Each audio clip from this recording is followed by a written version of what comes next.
क्या ये कोई दो टोक किस्म का असूल है जो किसी किताब में लिखा हुआ है कि कोई मेरे साथ बुरा सलूक करेगा तो जवाबन मैं भी उसके साथ बुरा सलूक करूँगा, या पहले मुझे अपनी औकात देखनी चाहिए? मतलब ठीक है कि नून लीग और पीपल्स पार्टी इत्तेहादी हुकूमत में है, लेकिन असल में तो इस हुकूमत के तमाम बेनिफिट्स, तमाम फ़यूज़ व बरक़ात नून लीग समेट रही है और पीपल्स पार्टी सिर्फ उससे सपोर्ट कर रही है। कता नज़र इस बात के कि उसने सदर ममलिकत का ओहदा ले लिया है, कता नज़र इस बात के कि उसने 2 सूबों की हुकूमत भी ले ली है, कता नज़र इस बात के कि उसने 4 सूबों में अपने गवर्नर भी लगवा लिए हैं, लेकिन बहरहाल टेक्निकली तो उसकी काबीना में कोई शेयर नहीं है, लिहाजा वो आप पर एहसान कर रही है। आपको लगता है कि आप सिर्फ इस्टेब्लिशमेंट की बैसाखियों पर खड़े हैं, तो बिल्कुल गलत लगता है। आपके पास एक बैसाखी इस्टेब्लिशमेंट की और दूसरी बैसाखी पाकिस्तान पीपल्स पार्टी की है, लिहाजा आप पाकिस्तान पीपल्स पार्टी को नाराज़ करने का किसी भी सूरत सोच ही नहीं सकते। अगर पीपल्स पार्टी वाले आपके खिलाफ कोई बयानात देते भी हैं, मुराद अली शाह आपको कोई 2-4 सुना देते हैं, कोई 2-4 शर्जील मेमन सुना देते हैं, कोई 3-4 मुर्तज़ा वहाब सुना देते हैं, कोई 6-7 सईद गनी सुना देते हैं,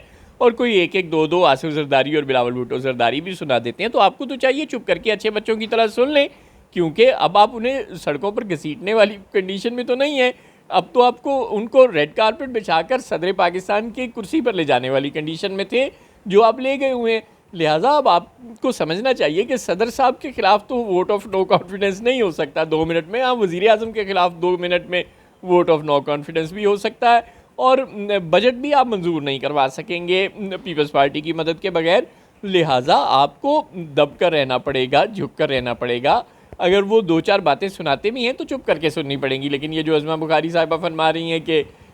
16 साल से हुकूमत है सिंध में, मुराद अली शाह बताए कि उसने किया क्या है सिंध के लिए, या ये जो राना सनाउल्लाह साहब बता रहे हैं कि बिलावल भुट्टो साहब ने जो जोश खिताबत में बात कही है, मैं उस पर रद्द अमल तो नहीं दूंगा, लेकिन इज़्ज़त व एहतराम के दायरे में रहकर बयानात देने चाहिए। और इसी तरह की सारी बातें नून लीग के हर छोटे बड़े जुगादरी जो है वो करना अपना फ़र्ज़ समझ रहे हैं, और ये उनको बहुत महंगा पड़ सकता है। बजट के वक्त पीपल्स पार्टी अगर मान गई, जो कि ज़ाहिर है वो मान तो जाएगी, लेकिन कम से कम नाक से लकीरें वो बिल्कुल निकलवाने की पोजीशन में है। और इसका एक ट्रेलर हम शायद अब बहुत जल्दी देखें, वरना नहरों के मामले पर और दीगर तमाम मामलात पर, चाहे वो NFC अवार्ड का मामला हो, चाहे वो कराची में और सिंध में फेडरल प्रोजेक्ट्स का मामला हो, नून लीग पीपल्स पार्टी को ज़्यादा खातिर में नहीं ला रही। उसको लगता है कि इस्टेब्लिशमेंट उसके पीछे है, लिहाजा उसे कोई फ़िक्र नहीं। और अब वक्त करीब आ गया है, बजट के से हम देखना शुरू कर देंगे कि